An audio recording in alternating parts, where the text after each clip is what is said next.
Hey guys, it's Matt and I'm here with Craig. How's it going? And we are looking over the trailer for Galaxy 2, now beginning here with some clouds. And by the way, these clouds you're seeing...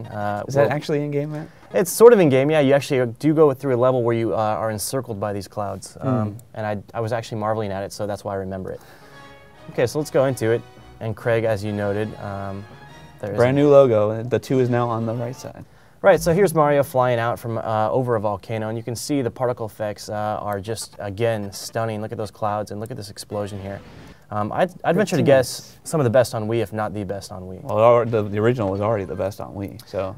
Right, so now we're at the Flip Swatch Galaxy, or something of that nature. This was a crazy level at the summit yesterday. Yeah, this is insane. So what you have to do is go through this level. It's timed. You're collecting purple coins, and the whole time you have to flip these levers, and you do so by shaking your Wii remote. So whenever you jump. Meanwhile, this thing stretches on way more than you can see. It's really, really difficult. In fact, Nintendo's own employees could not pass it. So if you're wondering about difficulty, fear not. Oh yeah. And here's the new drill mechanic that the game has.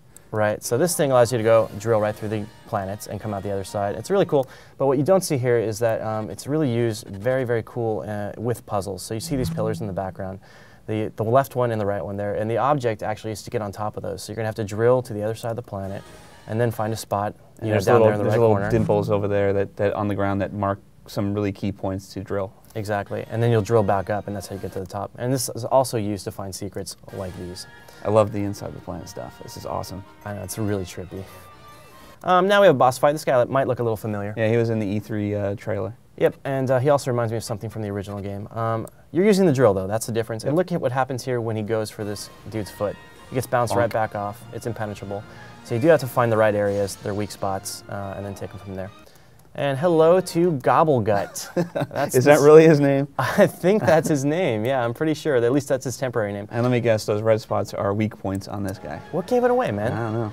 Right, so this is a big dragon, and the object, of course, is to hit those red spots. But what you can see here is when he goes through the planet, he's vulnerable temporarily. But he definitely mixes up his game.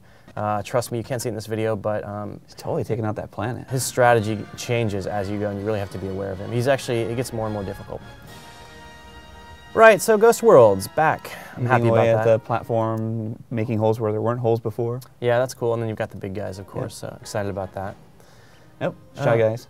Oh, yep, exactly. So here is Yoshi, Craig's favorite character. Yeah, my favorite character. And this is probably his introduction with the dynamic camera, showing him off. Exactly, but I'm just going to take it back for 1 second because I wanted to show you guys something that caught my eye. Again, and that is, just look at the scope of the world here. So if you're worried that it was going to be just small planets again, or I shouldn't say again, the first one had some big worlds too. But if you're worried that wasn't going to be the case, just look out in the distance right there. So exactly. Right, so you can obviously jump and hover with Yoshi, you get that little like flurry. He has that flutter jump, yeah. So if you hold down the A button to jump, he gets a little bit more lift when you hold the A button. Exactly, and here he's got a dash pepper, which allows him to shoot right up this loop. Yeah, it goes right up the wall. Don't hit anything or you fall right off. Yep, so here you're actually using the Wii remote to control Yoshi's tongue. But as you noted, Craig, you know, as you get closer, it's sort of an automatic thing. But if it's further away, you just click on it and you grab it with the longer tongue. And this is the Blimp Ferry. So what's cool about this is, you know, you see him floating up there. But what happens is, if you actually hit a button, he'll just pause like that and stay. He'll hover, just float. And then when you hit it again, you'll start floating back up again.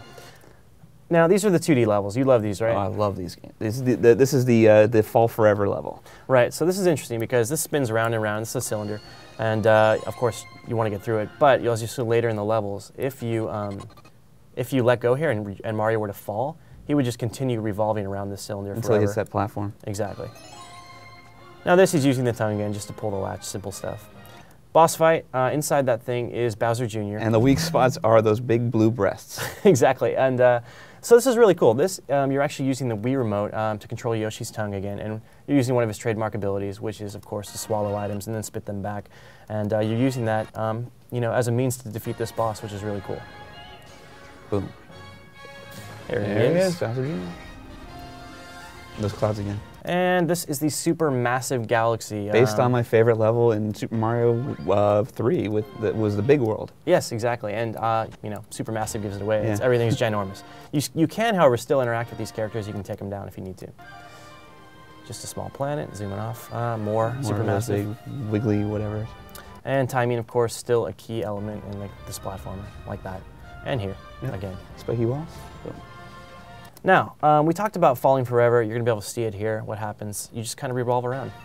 Yep. Until and the platforms are moving in the way, you have to make sure that you're guiding your guy. Exactly.